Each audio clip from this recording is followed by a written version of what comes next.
Hey, Yowza! What's up, everyone? It's not just your average Joe, and I'm gonna be talking about the updates coming out this week, some news, and the two. I'm gonna talk about mainly the two banners that we have that just came out today. So the news I have is that on the 7th, I believe, according to my brother, who's a pretty good source, there is a Twitter event going on in Fire Emblem Heroes Japan, and it's a quiz, and they managed to get enough answers right in order for us to get the 10 orbs. So look forward to that. And I'm trying to and 20 orbs if the voting gauntlet, which comes out tomorrow, reaches 10 billion votes in total. So everyone can contribute a lot, a little. Every little thing counts, and I really do mean that. So I'm gonna move on to the focuses. So if I had to rank the units here from best to worst, kind of, I would do maybe Cherish, Minerva, like barely inching each other as a 1 and 2, Cherish being the 1.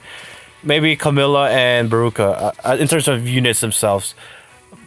Camilla has good skills to inherit and two good things working for her. However, if you're gonna get a Camilla, well, there's two things. One, I would argue the Spring Festival art is a lot nicer and a little bit more robust and very showy, and there's a lot to go for. And two, I would inherit Camilla's Brave Axe onto Cherish, but that's just me.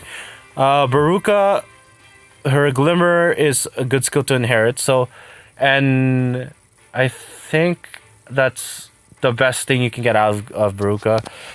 Minerva doesn't really have skill inherit potential, not a lot of it, but she's a very good unit by herself. She just needs a little bit of work. And Cherish also has pretty good skill inheritance only because of Pivot. Pivot lets armored allies be a little bit faster in their movement, so it makes them a little bit better. I give it to Effie, and I love it. Anyways, yeah, that's everything. Camilla and Baruka most can inherit potential, and then I would say Minerva has the least. Anyways, yeah, I'm going to talk about Baruka for a second because she's one of my favorite characters from Fates. So she's a really cute character, and what I didn't like about the new art styles is that a lot of them made them a little bit more anime-ish and more kawaii, but Baruka is so adorable. She's so cute. I don't really know what makes her cute, but when I read her support conversations, I was just like, oh, I just want to give her a hug and hug her tightly and never let go kind of thing. She's so adorable. Her art, anyway. But I'd say my favorite character out of the four is Cherish. Cherish is endearing. She's such a sweetheart. She's adorable as well. Like she makes my heart melt, kind of thing. Anyways, sorry, that's distracting. I just wanted to talk about those two because they're my two of my most favorite characters in general. Minerva's probably a third. Camilla, I mean, a little bit. I'm just gonna move on. Anyways, so sorry, I forgot to mention, if you want to do this focus, you shouldn't do it. If you want the focus characters, don't do it if there's no green, obviously, because there's no axe units. But that's what makes this focus a little bit difficult, because if you think about it, you have there's 4 different types, so that's a quarter chance, and then there's a fifth. So, I mean, your chances for just one green it's reasonable, but it's not that high. So you should watch out for that, just in case. It makes it a little bit of a harder banner to focus on. However, Pegasus Knights is a little bit more diverse, just by nature of Pala. Hinoka, Tsubaki, and Cordelia, if that's not obvious, are both Lance units. So what I want to talk about is just some trivia with Pala, because I have her whole family with her. I did manage to pull a Xander, Spring Xander, yesterday. I'm gonna mention that only because you'll see him, and I haven't uploaded a video. I'm thinking about doing it later tonight. I mean, what happened was there was 4 colorless circles to summon from and 1 blue one, and I figured, I'll take my chances with the blue one and then quit and then wait for 5 more orbs. And if my internet could work, that would be greatly appreciated.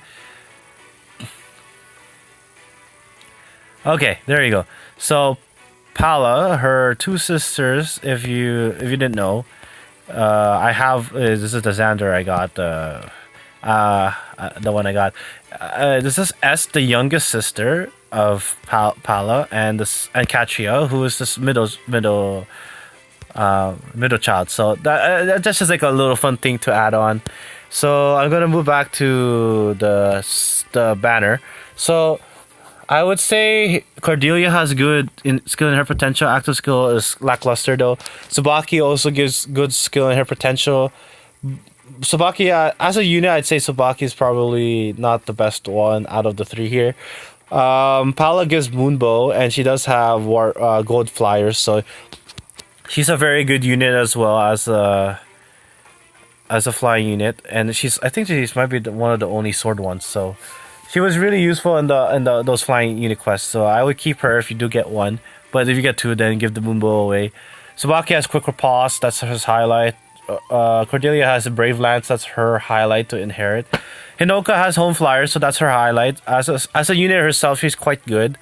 Probably out of the three, she's probably the most well-rounded one, I'd say. But I'm not gonna hold on to that.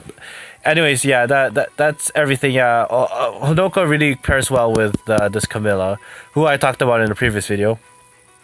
Because of the home flyer stuff. It's not as effective as the cavalry, obviously, but I think if they release a unit with fortified cavalry, then that should be fine.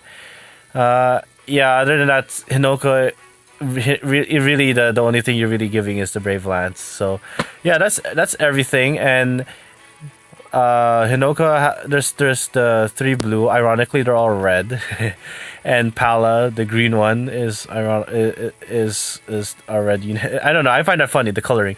So Hinoka, just a little thing, as a little side note. Cordelia is one of my favorite units from Awakening, and Hinoka is one of my favorite units from Fates. I mean, even her supports were not that great, but I found her very, very endearing. I don't know. There's just something about her that I really liked, and I'm not sure what it was. I can't really pinpoint what it was. Cordelia, I could pinpoint. Like, I mean, she's a Knight Paragon, and one of the things that struck out to me was like how much if I could date her, I would, kind of thing. Yeah, I don't know what Crom was really Crom lost out on somebody really good. So yeah, but this is Cordelia is also an example of the anime thing where I don't like it because I don't really like how they changed the face. I preferred her older one. So yeah, Hinoka's fine. So yeah, that's everything. Thank you for watching in the later days.